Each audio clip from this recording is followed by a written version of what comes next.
Movie के start में हमें एक फैमिली दिखाई जाती है जो कि ट्रिप के लिए जा रहे थे।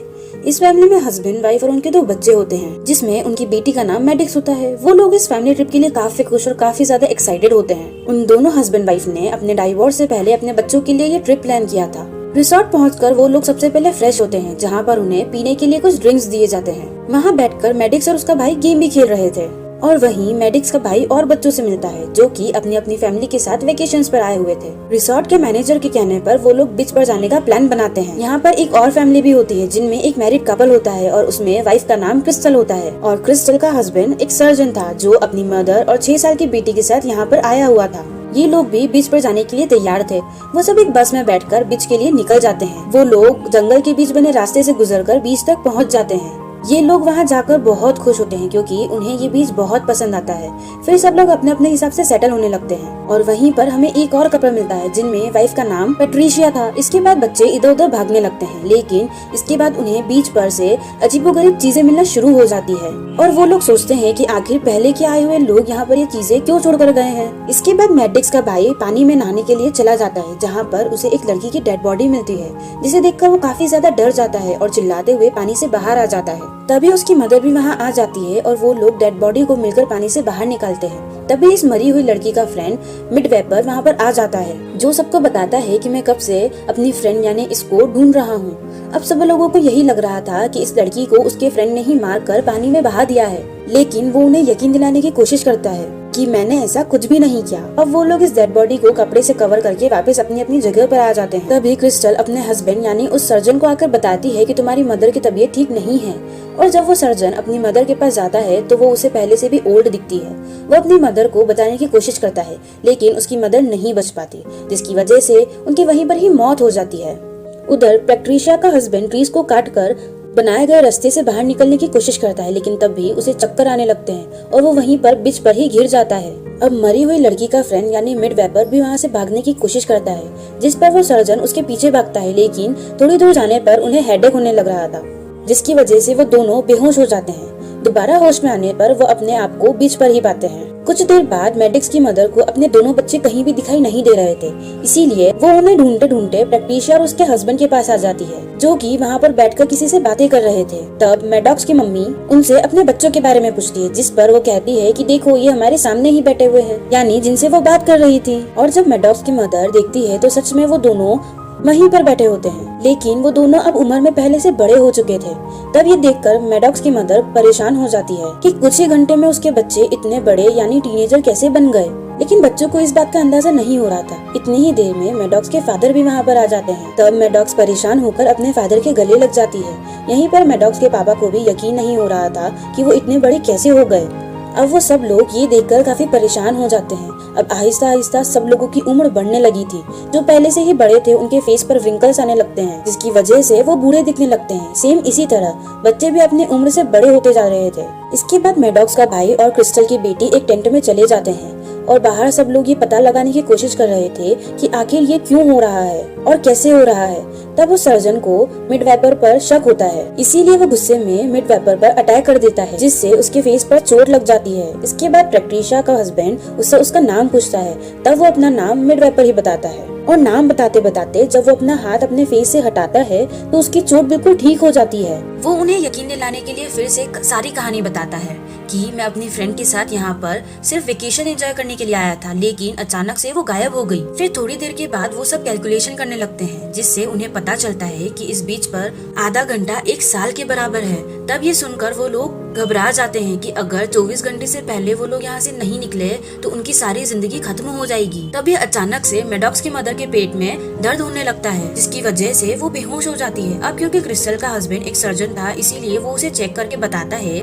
कि इसे कोई इनर मेडिकल डिसीज है। वो अपने सर्जिकल नाइफ से मैडॉक्स की मदर के पेट पर कट लगाता है, लेकिन उसका कट फौरन हील हो जाता है और वो अब दोबारा कट लगाता है और अपने हाथों की मदद से वो उस कट को खुला रखता है। और तब वो सर्जन उसके पेट से एक स्टोन निकालता है और स्टोन निकालने के बाद वो कट वापस हील हो जाता है। इसके बाद मैडॉक्स की मदर को होश आ जाता है और वो बेटर फील करती है। इसके बाद मिडवेपर अपनी फ्रेंड की बॉडी के पास दोबारा जाता है और उस पर से वो कपड़ा हटा देता है, लेकिन वहाँ पर डेड बॉडी की जगह स्केलेटन पड़ा हुआ था।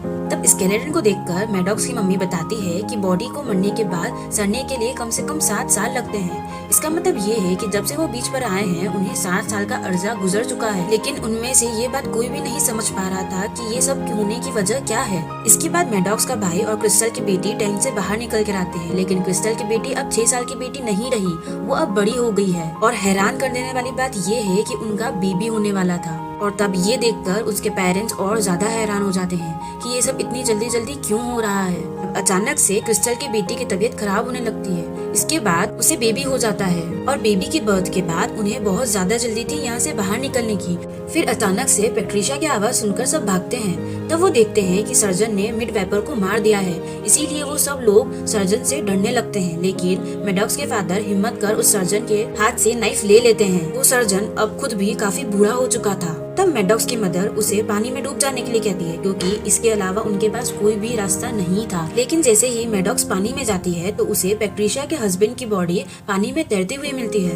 तब ये देखकर मैडॉक्स बहुत ज्यादा डर जाती है और चिल्लाते हुए पानी से बाहर आ जाती है। तब वो लोग मिलकर उसकी बॉडी को पानी से बाहर निकाल देते हैं, लेकिन तब तक काफी देर हो चुकी थी, इसीलिए पैट्रिशिया का हस्बैंड मर चुका था। क्रिस्टल की बेटी अपने पैदा हुए बच्चे को देख रही होती है, जो टाइम जल्दी गुजरने की वजह से ठीक से ग्रो नहीं हो पा रहा था और इसी वजह से वो बच्चा भी मर जाता है। तब मैडॉक्स का भाई उसे वहीं पर दफना देता है। इसके बाद क्रिस्टल की बेटी वहाँ से बाहर निकलने के लिए एक पहाड़ पर चढ़ने लगती है। यहाँ पर मैडॉक्स का भाई उससे ये करने के लिए मना करता है, लेकिन वो उसकी कोई भी बात नहीं सुनती और ऊपर चढ़ती रहती है। लेकिन काफी ऊंचाई पर जाने के बाद उसे भी हेडेक होने लगता है और वो बेहोश हो जाती है।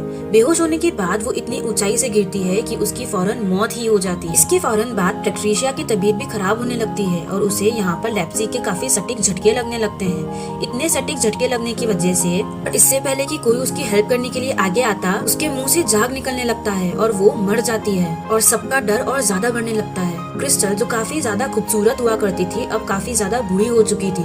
रात होने पर वो लोग आग जलाकर सोने की तैयारी करने लगते हैं। मैडॉक्स के फादर को ठीक तरह से नजर नहीं आ रहा था। मीनवाइल उसकी मदर को भी ठीक तरीके से सुनाई नहीं दे रहा था। रात के अंधेरे का फायदा उठाकर वो सर्जन मैडॉक्स के फादर पर अटैक कर देता है, लेकिन तभी मैडॉक्स की मदर आकर अपने हस्बैंड की हेल्प करती है और वो नाइफ लेकर उस सर्जन पर ही अटैक कर देती है। अब यहाँ पर वो सर्जन इंजर्ड हो जाता है और मैडॉक्स के पेरेंट्स भी इंजर्ड हो जाते हैं। इसके बाद वो लोग एक केव में जाकर छुपते हैं, जहाँ उन्हें क्रिस्टल काफी बुरी हालत में नजर आती है, क्योंकि उसे खतरनाक किस्म की बीमारी थी, इसीलिए वो तड़पते हुए मर जाती है। सुबह उठने पर मैडॉक्स और उसका भाई ही बचता है, क्योंकि जब वो वहाँ पर आए थे वो बच्चे थे, लेकिन अब वो ओवर एज हो चुके हैं। बीच पर बैठे हुए उन्हें उस बच्चे का मैसेज याद आता है जो उन्हें उसने रिसोर्ट में दिया था, और वो जब उस मैसेज को खोल कर देखते हैं तो उसमें वही गेम होती है जो मैडॉक्स और उसका भाई खेल रहे थे। वो उस सीक्रेट मैसेज में यहाँ से बाहर निकलने का रास्ता ढूंढ रहे थे। तब उन्हें पता चलता है कि असल में यहाँ से बाहर निकलने के लिए उन्हें समुद्र की गहराई में डूब कर जाना होगा,